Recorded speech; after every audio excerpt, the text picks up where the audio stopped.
My name is Roxanne, and I am 72 years old.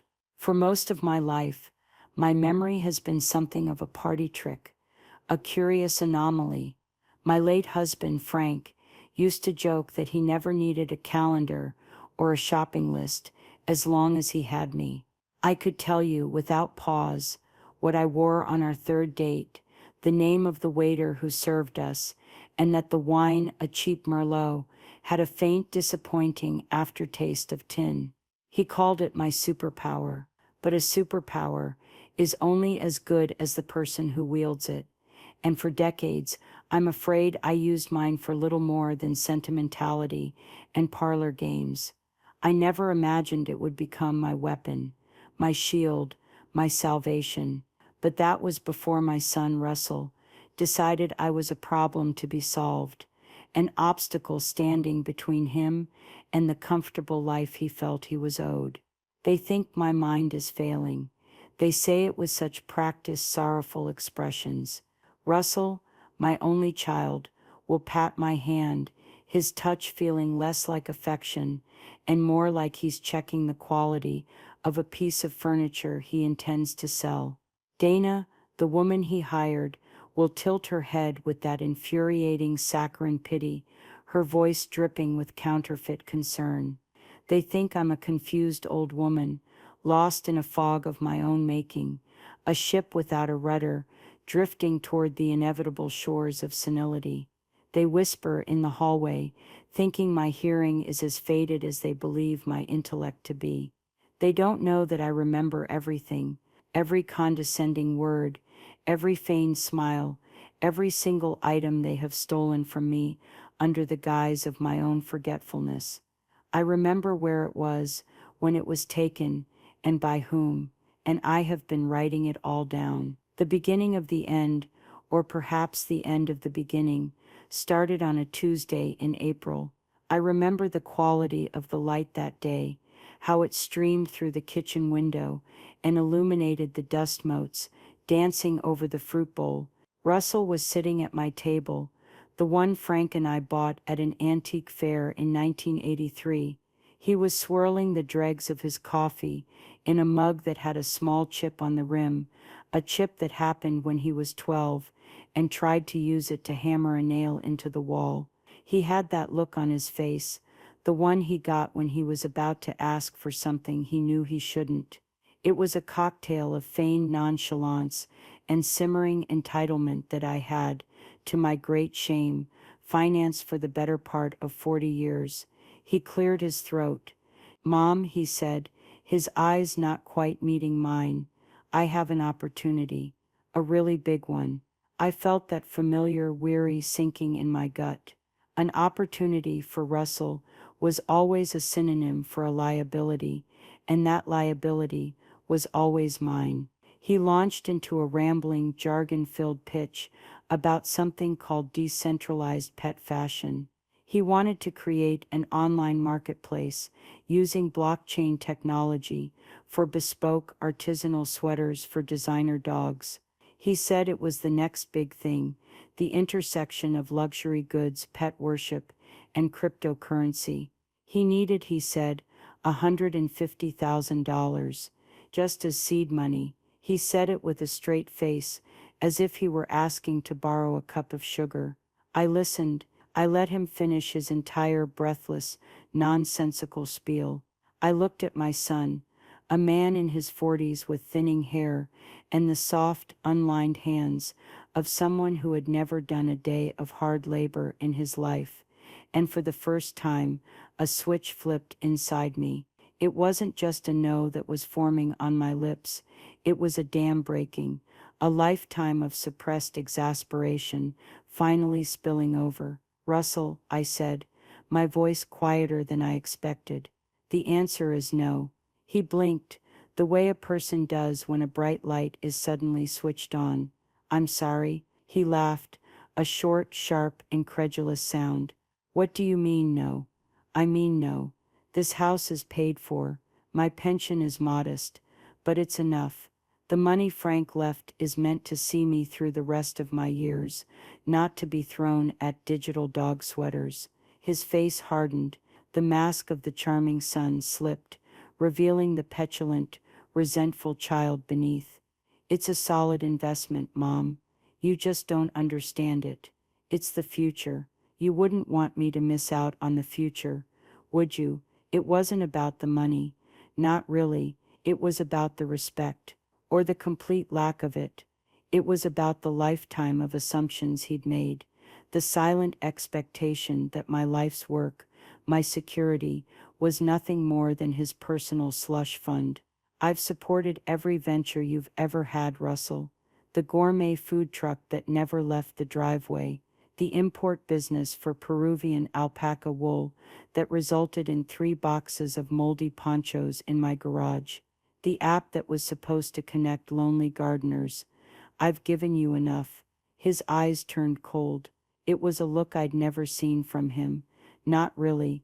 It was chillingly detached. He stood up, pushing the chair back so hard it scraped against the linoleum. Fine, he said, his voice tight. You want to sit here on your pile of money, all alone. Fine. But don't come crying to me when you start forgetting things, when you can't manage on your own. You're not as young as you used to be, Mom. Maybe you're not thinking clearly anymore. And that was it. That was the seed. He didn't shout. He didn't plead. He planted a poisoned dart, cloaked in concern. He was questioning my mind, my very grip on reality, all because I refused to fund his latest fantasy. He left without another word, the screen door slamming behind him, its rattling echo hanging in the quiet, sunlit kitchen. I stood there for a long time, my hand resting on the back of his empty chair, and I felt a cold dread creep into my bones. I didn't know then that he was declaring war, but I knew, with the kind of certainty that sinks deep into your soul, that something had been irrevocably broken between us. He hadn't just been angry, he had been threatening, and I was about to find out just how far my own son would go. The fallout came less than a week later. It arrived in the form of a woman with unnervingly bright teeth and a name badge that read Dana, Senior Companion. She was standing on my porch next to Russell, who was wearing an expression of such profound, saintly concern, it was almost comical. He had the audacity to act as though he were bestowing upon me a great gift. Mom, he announced, ushering Dana inside before I could even formulate a protest. This is Dana. I hired her to help you out around the house, just for a few hours a day. Help me with what? I asked, my voice flat. My gaze moved from my son's sanctimonious face to Dana's, which was already locked in a look of professional, cloying sympathy. Oh, he said with a dismissive wave of his hand, tidying up, making sure you take your vitamins, maybe help you keep track of things. We're worried about you, Mom. After our little chat the other day, I realized you're feeling overwhelmed. You've been a bit forgetful lately. I stared at him, my heart pounding a slow, heavy rhythm against my ribs. Forgetful? I hadn't forgotten a single thing in my life, least of all the venom in his voice when he'd stormed out of my kitchen. This wasn't concern. This was retaliation. This was punishment for my refusal to hand over my life savings. Dana stepped forward, her hand outstretched. It's so lovely to meet you, Roxanne. Russell has told me so much about you. I'm here to make your life easier. Her grip was firm, her smile was wide, but her eyes were like polished stones, cool and assessing. They were already cataloging my home, my life, my supposed vulnerabilities. In that moment, a flood of memories washed over me, a torrent of justifications for why I had let it come to this. I saw my husband, Frank, his face pale and thin against the hospital pillows in his final days. His hand, frail but warm, was wrapped around mine. He'd always been the practical one, the worrier. He saw Russell's flaws with a clarity I had always tried to soften. He's a good boy, Roxy, Frank had whispered, his voice a dry rasp, but he doesn't have an anchor. He drifts. You have to be his anchor when I'm gone. Promise me you'll look out for him. And I had promised. Oh, how I had promised. It was a vow made in grief and love, a solemn pledge to a dying man. For years that promise was my guiding principle. It's why I'd cashed in the bonds my own father had left me to pay off the loan for Russell's failed food truck, the one he'd abandoned because the early mornings were stifling his creativity.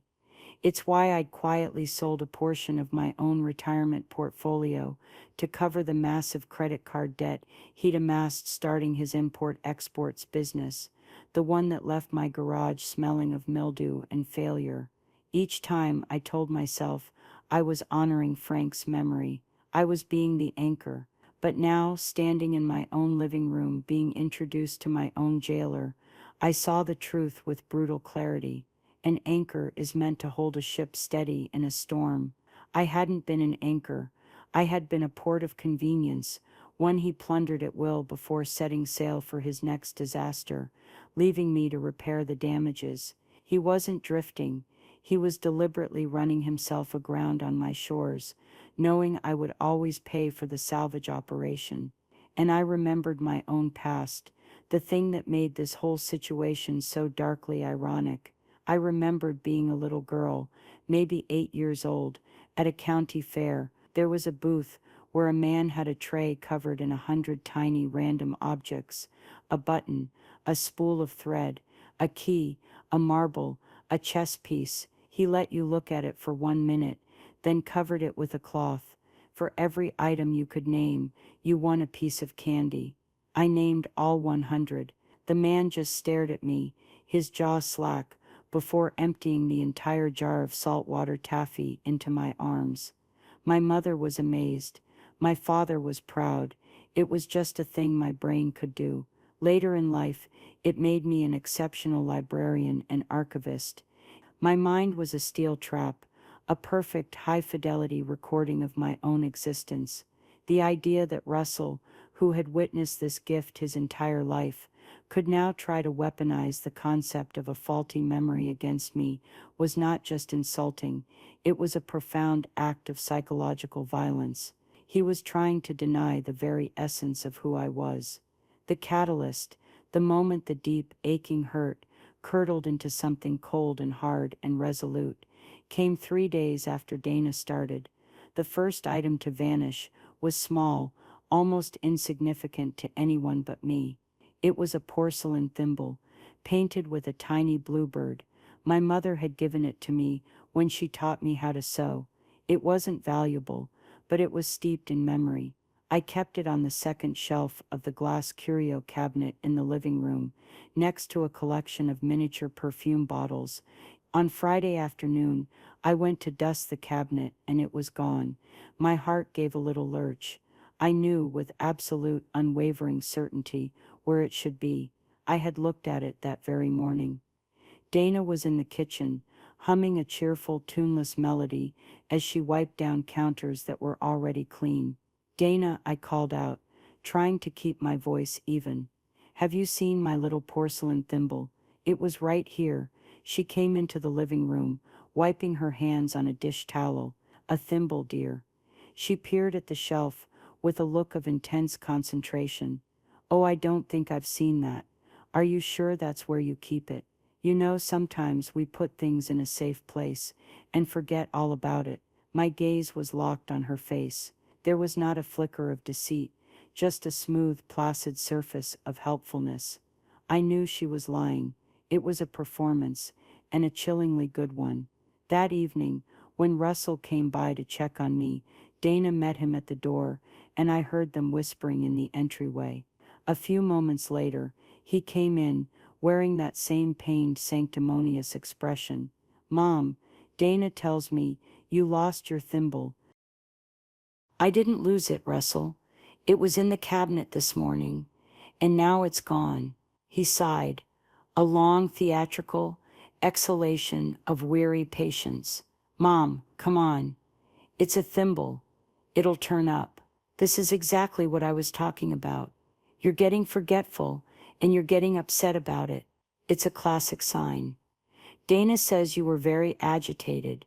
I looked from my son's face to Dana's, standing just behind him, a perfect picture of benign concern. They were a team. This was a coordinated attack.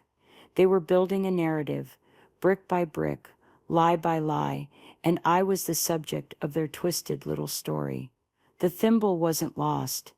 It was the first move in their game, the first piece removed from the board.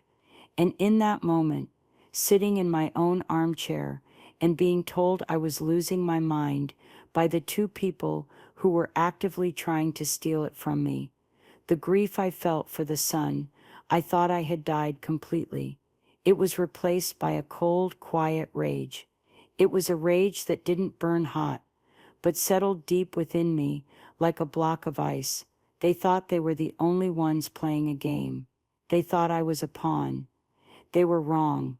As they continued to talk down to me, their voices a meaningless drone, I was already formulating a plan.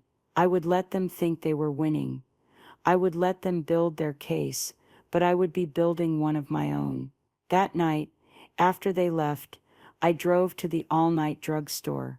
I didn't buy sleeping pills or antacids. I bought a simple black hardcover journal and a pack of fine-tipped pens. I came home, sat down at my kitchen table, and I opened it to the first page. My hand did not shake. My mind was crystal clear. It wasn't about revenge, I told myself as I wrote down the date, but as the pen began to move across the paper, chronicling the first of their many betrayals, a different thought echoed in the silent house. It wasn't about revenge, until it was. The journal became my secret, my anchor in the storm of their gaslighting. It was an unassuming thing, a plain black book you could find in any office supply store, which was precisely why I chose it. I kept it tucked between the mattress and the box spring of my bed, a place no one would ever think to look. My first entry was a masterpiece of detail, a testament to the clarity they were trying to deny. I wrote Friday, April 19th, 2:15 p.m., 1 porcelain thimble, white with a hand-painted bluebird, a gift from my mother in 1968, was removed from its position on the second shelf, left-hand side, of the glass front curio cabinet in the living room. Dana was the only other person in the house, dusting in the same room between 1:30 p.m. and 2 p.m. At 6:30 p.m., Russell accused me of being agitated and forgetful over its disappearance. I even drew a small, precise diagram of the cabinet shelf, marking the thimble's exact location with an X. This became my ritual. The campaign of lost items escalated, just as I knew it would. A week after the thimble, it was a silver locket Frank had given me for our 10th anniversary. It contained two tiny photos, one of me on our wedding day and one of him, young and handsome in his army uniform. I always kept it in the top drawer of my jewelry box. One morning, it was gone. Dana's performance was even more polished this time. She helped me search for it, her face a mask of deep concern. "Oh, Roxanne, I feel just awful for you," she cooed, looking in the most absurd places, the refrigerator, the pantry. "Maybe you took it off to wash the dishes, and it fell somewhere." That night, my journal entry was even more detailed. Wednesday, April 24th, approximately 11 a.m. 1 sterling silver oval locket, engraved with the initials R and F, removed from the red velvet-lined top drawer of the mahogany jewelry box on my dresser.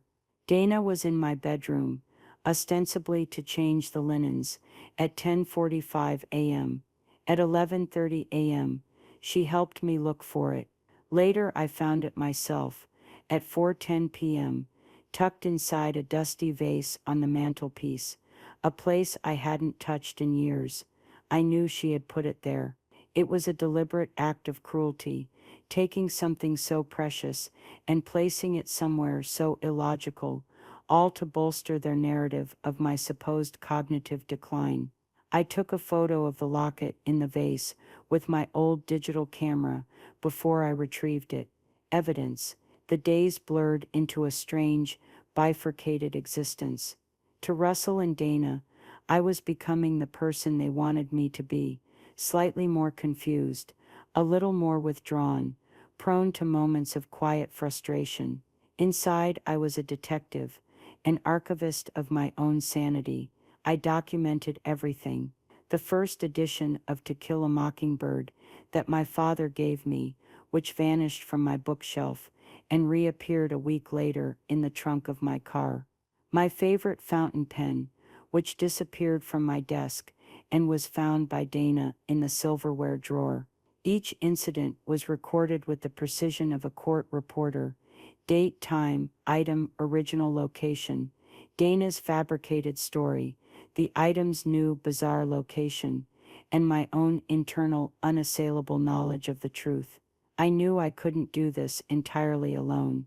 My only real friend in the neighborhood was Martha Gable, a retired history teacher who lived 2 doors down.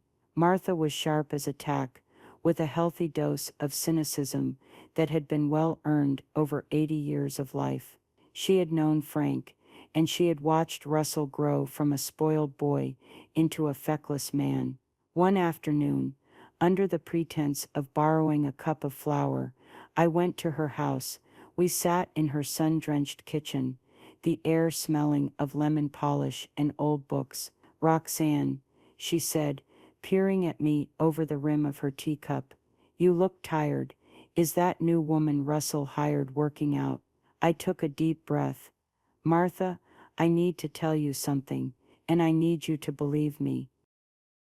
I told her everything, about the money, about Russell's threat, about Dana, about the lost things. I didn't show her the journal, not yet. It felt too private, too dangerous to let out into the world. But I laid out the facts of their campaign against me. Martha listened without interruption, her expression growing sterner with every word. When I finished, she placed her cup down with a decisive click. "That boy," she said, her voice laced with contempt, "that boy has been taking you for a ride. Since he was in short pants, I always knew he had a greedy streak. But this is monstrous." She reached across the table and put her hand on mine. Her skin was thin and papery, but her grip was strong. "Roxanne, you are one of the sharpest people I have ever known. Don't you let them make you doubt yourself for 1 second. This isn't forgetfulness. This is abuse." Her validation was like a drink of cool water in a desert. It wasn't just in my head. Someone else saw it. Martha became my silent co-conspirator. She'd call me with little observations. "Just saw Dana leaving your house with a rather full tote bag, dear. Did you give her something? Or Russell's car was parked outside for 3 hours this afternoon. I thought he was supposed to be at his office." Her reports provided external corroboration, another layer of detail for my journal. I knew, however, that neighborly support and a secret diary wouldn't be enough. Russell was playing for keeps. He was trying to have me declared legally incompetent. That was a legal attack, and it required a legal defense.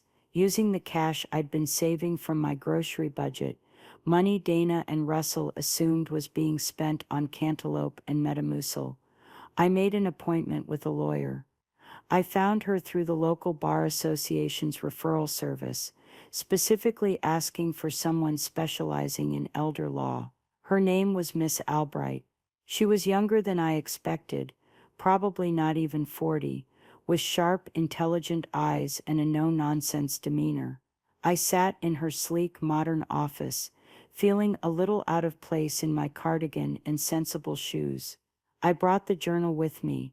I felt a tremor of fear as I handed it to her, as if I were giving away my only weapon. She read it. She didn't skim. She read every word of the first dozen entries, her expression shifting from professional interest to deep concentration, and finally to a sort of cold, controlled anger. She looked up at me, the black journal still open in her hands. "Mrs. Miller," she said, and her voice was firm and clear, This is one of the most meticulous and disturbing records of a gaslighting campaign I have ever seen. Your photographic memory, it's extraordinary. This journal is not just a diary, it's evidence, it's leverage.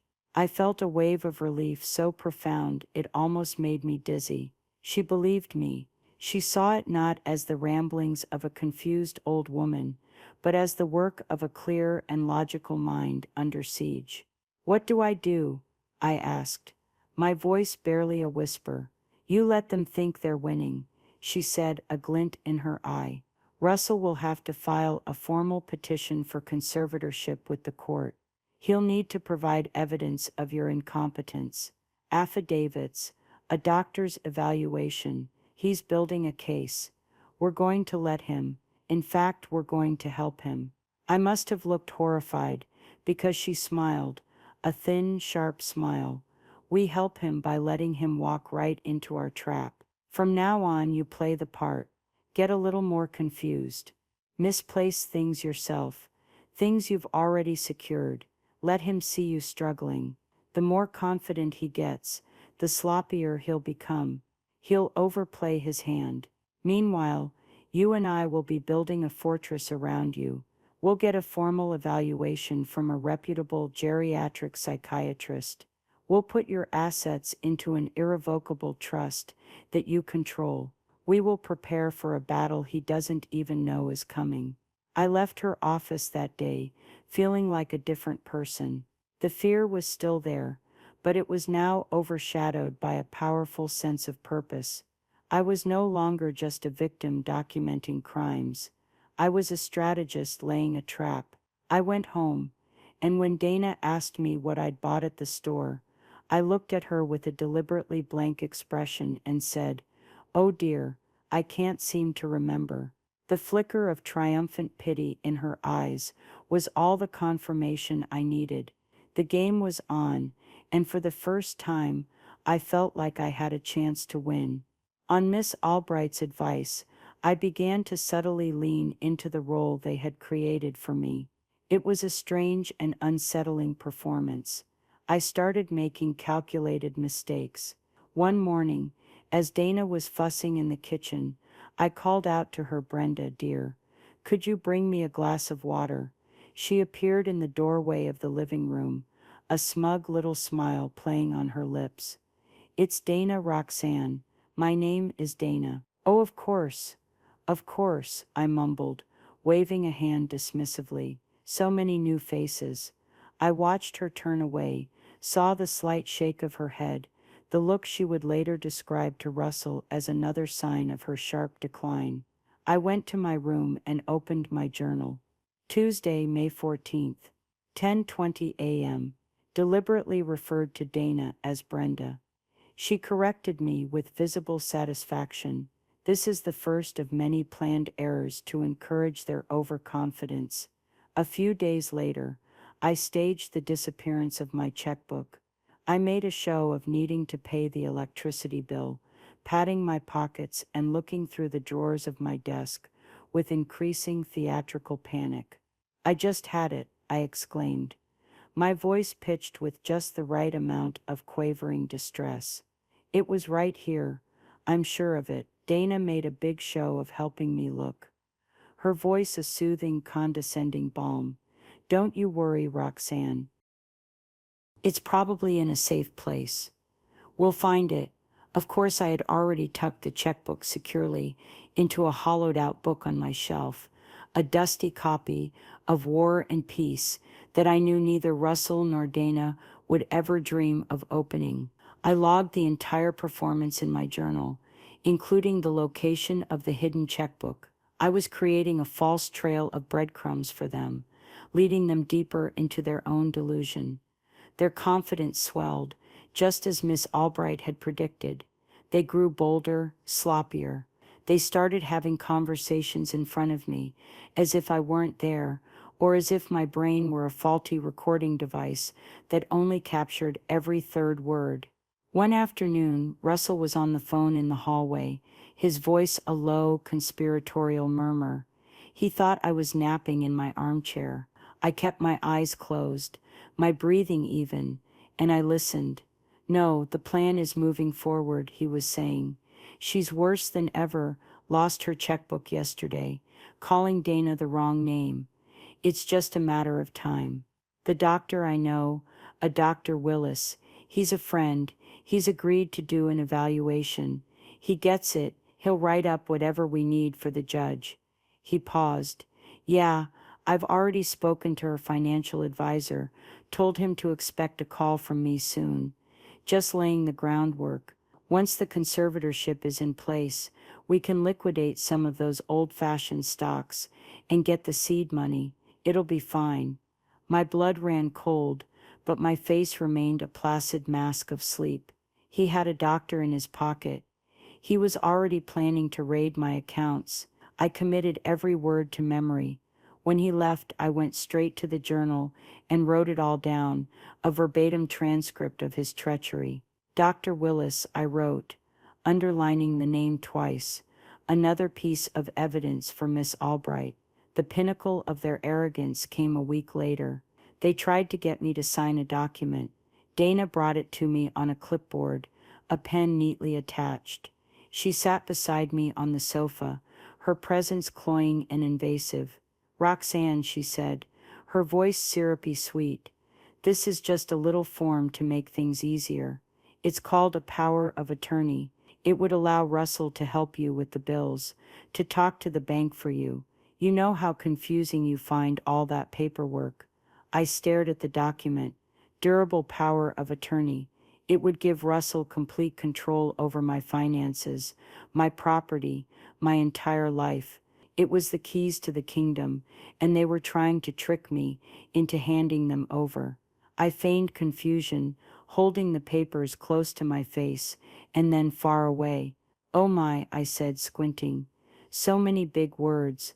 Frank always handled this sort of thing. I don't know. It looks very complicated. I think I need to rest my eyes. I handed the clipboard back to her. The flash of frustration in her eyes was instant and gratifying. She recovered quickly, patting my hand. Of course, dear, we can look at it another time. But I knew they were getting desperate.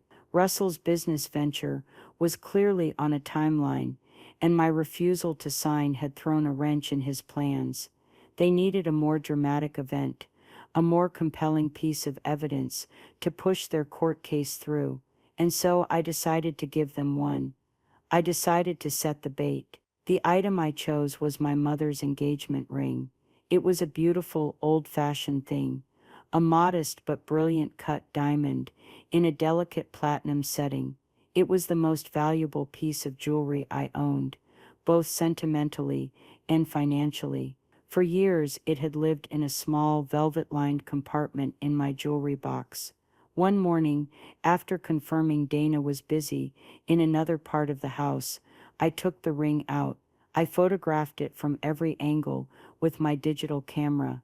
I had already taken it to a trusted jeweler a month prior, on Miss Albright's advice, for a formal appraisal, and I had the paperwork locked away with my journal. Then I placed the ring back in its velvet slot and waited. I didn't have to wait long. 2 days later, I knew the ring was gone. The moment I opened the jewelry box, my internal map of its contents screamed that a landmark was missing. I didn't need to search. I knew. I began my performance. I started quietly, a few frantic searches through the drawers. Then I let the panic build. I called for Dana, my voice trembling. My mother's ring. It's gone. It was right here. Dana rushed in, all performative alarm. We went through the motions of their twisted little play one more time. The frantic searching. Her soothing, empty platitudes. It has to be here somewhere, Roxanne. You probably put it away for safekeeping. But this time, her eyes held a new kind of light. A greedy, triumphant glint she couldn't quite conceal. This was the big one. This wasn't a thimble or a book. This was an expensive piece of jewelry. A confused, senile old woman losing something so valuable. It was the perfect cornerstone for their case. That evening, Russell arrived. his face a perfect mask of grave concern. "Mom, Dana told me about the ring. I am so sorry." He held my hands. "This is what I've been afraid of. You're losing things, important things. We have to take action. For your own protection." I allowed myself to cry, real tears of grief, but not for the ring. I cried for the son I had lost, for the ugly, grasping stranger who now stood in his place. He thought my tears were for a piece of jewelry. He had no idea they were for him. The next day, I enacted the final part of my plan. I called Martha Gable. "Martha," I said, keeping my voice low, "could you do me a favor? Could you have that nephew of yours, who works downtown, keep an eye on the pawn shops, particularly the ones on the other side of town, where he thinks no one would know him?" Martha didn't ask why. She just said, "Consider it done, dear." 3 days later, she called back. "Bingo," she said, her voice crisp. "A woman matching Dana's description, red hair and all, pawned a vintage diamond ring yesterday afternoon at Gold and Silver Exchange on West 4th Street. My nephew got a good look. He said she seemed nervous." I closed my eyes and took a deep, steadying breath. The trap was sprung. The bait had been taken. I documented the call from Martha, the name of the pawn shop, the date, the time. They thought they had just acquired their most powerful piece of evidence against me. They had no idea. They had just handed me the weapon that would bring their entire world crashing down. They had the story, but I had the truth, and my truth was written in ink, backed by photographs, and about to be weaponized by a very good lawyer. As Russell and Dana grew more confident in my decline, they began the next phase of their plan: isolation. It was a subtle, insidious process. Russell started calling our relatives, the few cousins and old family friends I still kept in touch with. His voice, I'm sure, would have been a symphony of sorrow and filial duty. I could practically hear the conversations. "Aunt Carol, I'm calling about Mom. She's not doing well. Her memory is really starting to go. We have a caregiver, but she gets so confused with visitors. I think it's best if we keep things quiet for a while, for her own sake," and people for the most part believed him. Why wouldn't they? He was her loving, concerned son. Calls dwindled. The weekly chat with my cousin from Florida ceased. The invitations for coffee from old friends from my book club stopped coming. My world, once filled with small but meaningful connections, began to shrink until it was just the four walls of my house, with Dana as the warden and Russell as the visiting dignitary of my decline. The loneliness was a physical ache, a heavy cloak that settled over me. There were moments of profound doubt, dark nights where I lay in bed and wondered if I was truly doing the right thing. Was this elaborate counter-espionage worth the pain of this imposed solitude? But then I would think of Frank's face, of my promise to him. I wasn't just protecting my assets. I was protecting his legacy, our life together from being desecrated and sold off to fund a scam involving dog sweaters. The anger would return, cool and clarifying, and I would hold on to it like a shield. My only lifeline to the outside world was Martha Gable. She was immune to Russell's propaganda. She would march over to my house with a plate of brownies, brushing past Dana at the door with a dismissive, "I'm here to see my friend, young lady." She would sit with me, and we would talk in low voices while Dana hovered nearby, pretending to dust. Martha was my proof that I was not yet invisible, that one person still saw the real me. Their desperation, meanwhile, was becoming more palpable. My refusal to sign the power of attorney had been a significant roadblock. Russell's flimsy venture was clearly bleeding money he didn't have. The sale of my mother's ring must have provided a temporary infusion of cash, but it wasn't enough. They needed the main prize, and so they made their final desperate move. The official-looking envelope arrived by certified mail. I had to sign for it from the postman, a young man with a kind face who looked at me with a touch of pity. He'd probably been given an earful by Russell on one of his visits. Inside was a summons, a thick sheaf of legal documents. My hands trembled slightly as I read the words. In the matter of the conservatorship of Roxanne Miller, it was real. He had actually done it. I sat down at the kitchen table and read the entire petition. It was a work of fiction so audacious, it was almost breathtaking. It was filled with affidavits from Russell and Dana, a litany of my supposed failings. She frequently misplaces valuable items, causing herself great distress. One line read, clearly referencing my mother's ring. She has become paranoid and confused, often forgetting names and recent events.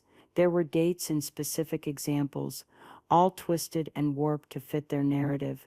The lost thimble, the misplaced book, my forgetting Dana's name.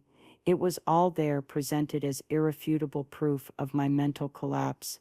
The centerpiece of his filing was an evaluation from the doctor he had mentioned on the phone, a Dr. Martin Willis. It was a 2-page report, filled with clinical jargon about cognitive decline and short-term memory impairment.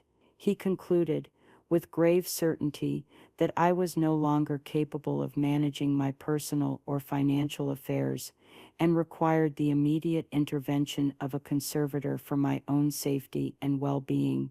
He noted that I had been pleasantly confused during his brief examination, an examination that had consisted of a 10-minute chat in my living room with Russell and Dana present, during which he'd asked me who the current president was and what I'd had for breakfast.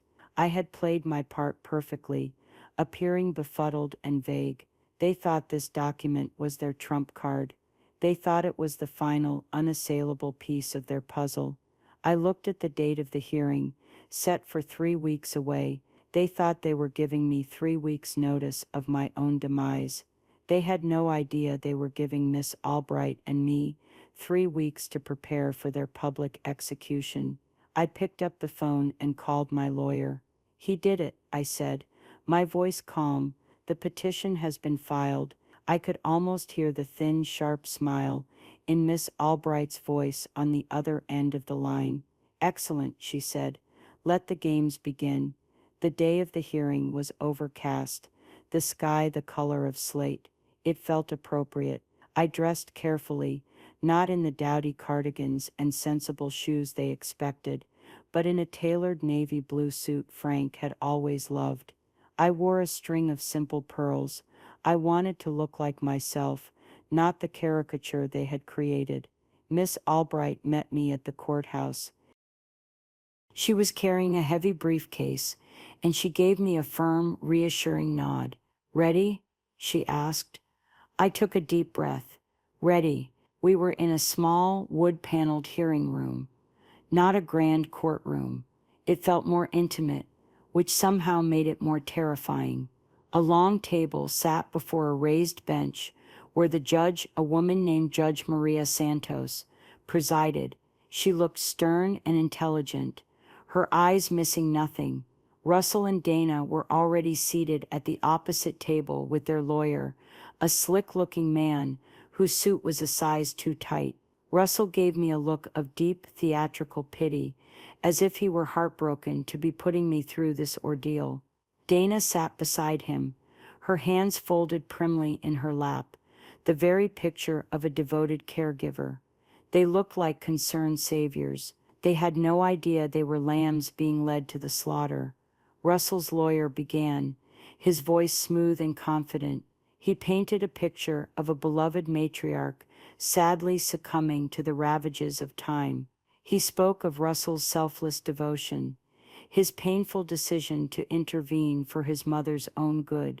He called Russell to the stand. My son recounted the story they had so carefully constructed. He spoke of my increasing confusion, my paranoia. He listed the items I had lost. The final straw, Your Honor, he said, his voice thick with false emotion, was when she lost my grandmother's engagement ring, a priceless family heirloom. She was devastated, inconsolable. It was then I knew I had to act. He looked at me, a single tear tracing a path down his cheek. It was a masterful performance. Then Dana took the stand. She was even better. She spoke in soft, gentle tones, recounting how she had to help me with simple tasks, how I would forget conversations we'd had only minutes before. "She's a dear, sweet woman," she said, dabbing at a dry eye with a tissue, "but she simply isn't safe on her own anymore." Judge Santos listened to it all, her expression unreadable. When they were finished, she turned to my table. "Miss Albright," she said. "Your response?" Miss Albright rose, her movements calm and deliberate. "Your Honor," she began, "we do not dispute that Mrs. Miller's cherished items have been moved. We do not dispute that she has been the subject of some very strange and confusing events. What we dispute is the cause." She walked over to our table and picked up the black journal. "Your Honor, my client, Roxanne Miller, does not have a failing memory. In fact, she has the opposite, a medically documented eidetic memory, a photographic memory. And for the past 2 months, she has been using that memory to keep a meticulous record of the gaslighting campaign being waged against her by her son, his hired accomplice." A ripple of shock went through the room. Russell's jaw went slack. Dana's face, for the first time, lost its placid sheen. Their lawyer shot to his feet. "Objection. Your Honor, this is absurd. My client's mother is confused." Then she is the most organized and articulate confused person I have ever encountered, Miss Albright retorted calmly. "I would like to enter this journal into evidence as Exhibit A." She placed the journal on the judge's bench. Judge Santos opened it, her eyes scanning the first page. Miss Albright continued. "Let me read you an entry, Your Honor, from April 24th. One sterling silver oval locket, removed from the mahogany jewelry box on my dresser. Dana was in my bedroom, ostensibly to change the linens, at 10:45 a.m. Later I found it myself, at 4:10 p.m., tucked inside a dusty vase on the mantelpiece. And here, Your Honor." Miss Albright placed a photograph on the bench next to the journal, "is a time-stamped photo of the locket inside that very vase." She went on, reading entry after entry, matching each one with a corresponding photograph. The book that appeared in the trunk of the car, the pen in the silverware drawer. With each entry, the air in the room grew colder, the narrative of my senility crumbling into dust. Russell was ashen. Dana was staring at me, her eyes wide with disbelief and dawning horror. "And now," Miss Albright said, her voice dropping, "let's talk about the grandmother's engagement ring, the priceless heirloom." She turned to face Russell. "Mr. Miller, you testified that your mother lost this ring, correct?" "Yes," he stammered. "She was devastated." "And Dana," Miss Albright said, turning to her, "you helped her search for it, but it was never found." "That's right," Dana whispered, her voice barely audible. "That's interesting," Miss Albright said, pulling another set of documents from her briefcase, "because we have here a copy of a receipt from the Gold and Silver Exchange pawn shop on West 4th Street, dated 2 days after the ring went missing. It's for the sale of one vintage diamond ring, and the signature on the receipt, which we've had verified, is yours, Dana." She placed the pawn ticket on the judge's bench. It was followed by the certified appraisal of the ring, proving its value and my ownership. The final nail in the coffin. A dead silence fell over the room. It was absolute. Dana looked like she had been turned to stone. Russell stared at her, his face a mask of utter betrayal and panic. He opened his mouth, but no sound came out. Their entire conspiracy had been laid bare, dismantled piece by piece, with cold, hard facts. Judge Santos looked up from the documents, and the neutral mask was gone. Her eyes were burning with a cold fire. She looked at Russell and Dana with an expression of pure, unadulterated contempt. "Mr. Miller, Miss Dana," she said, her voice dangerously quiet, "what I have heard today is not a story of cognitive decline. It is a story of greed, of cruelty, and of calculated emotional abuse against an elder. The petition for conservatorship is denied, with extreme prejudice." She wasn't finished. Furthermore, based on the evidence presented today, the journal, the photographs, and this pawn ticket, I am referring this entire matter to the district attorney's office for immediate investigation into charges of conspiracy, felony theft, and elder abuse. She banged her gavel, the sound cracking through the silence like a gunshot. "This hearing is adjourned." It was over. Just like that. Russell and Dana sat frozen at their table, their slick lawyer staring blankly at his notes, his case and career in flames. I didn't feel triumph. Not in that moment. I just felt a profound and hollow quiet. I looked at my son, my only child, and I saw a stranger, a weak, desperate man who had been so consumed by his own entitlement that he had tried to erase me, to steal my life while I was still living it. Our eyes met across the room, and in his I saw not remorse, but the terrified shock of a gambler who had just lost everything on a single foolish bet. The bond between us, already frayed for years, had been severed for good. I stood up, turned my back on the wreckage of his life, and walked out of the courtroom into the clean gray light of the rest of my own. The months that followed were a quiet unraveling and a slow rebuilding. The district attorney's office did indeed press charges. Russell and Dana, faced with the mountain of evidence I had so meticulously compiled, had no choice but to plead guilty to lesser charges to avoid a full-blown trial.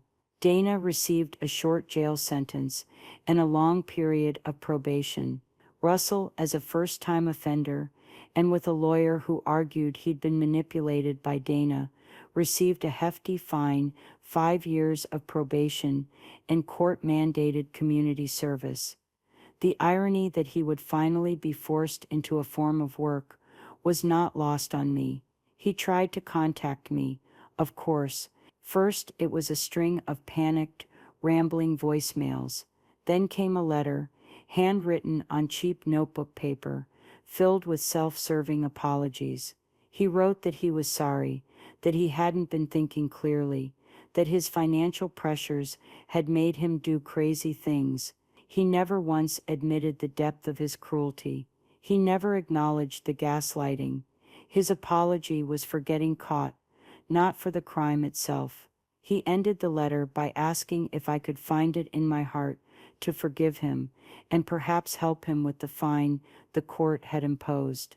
I read the letter once, then tore it into small, satisfying pieces and let them fall into the trash. I sold the house. The memories there, once so warm and comforting, were now tainted. The echo of Dana's false sympathy and Russell's condescending lies lingered in the hallways. I wanted a clean slate. With Miss Albright's help, I found a beautiful light-filled condominium in a newer building just a few blocks from Martha Gable. It has a balcony that overlooks a park, and every morning I sit out there with my coffee and watch the world wake up. The money from the sale of the house, combined with the funds I no longer had to siphon off to finance my son's failures, has given me a freedom I never realized I was missing. Last month, I took a cruise to Alaska. I saw glaciers calve into the sea, and bald eagles soaring against a sky so vast and blue, it almost hurt to look at. I sent Martha a postcard from every port. I am planning a trip to Italy next spring. I share this story not for pity and not even for praise. I share it because I know there are others out there, people who are being made to feel small, to feel invisible, to doubt their own minds by those who are supposed to love them the most. They say memory can be a burden, and for a long time it was. Remembering every slight, every broken promise, every dollar wasted, it was a heavy weight to carry. But in the end, my memory wasn't a curse, it was my weapon. It was my voice when they tried to silence me. It was my truth when they tried to bury me in lies. It was never really about revenge. It was about justice. It was about reclaiming the narrative of my own life. They tried to write an ending for me, one where I was a confused, helpless old woman fading into the twilight. But I got to write my own ending instead.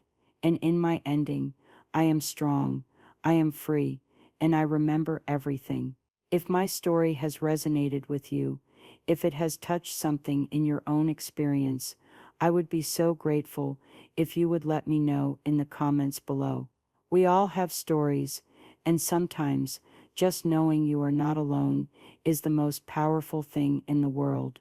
And perhaps by sharing this, we can help someone else find the strength to pick up their own pen and write their own truth. Thank you for listening.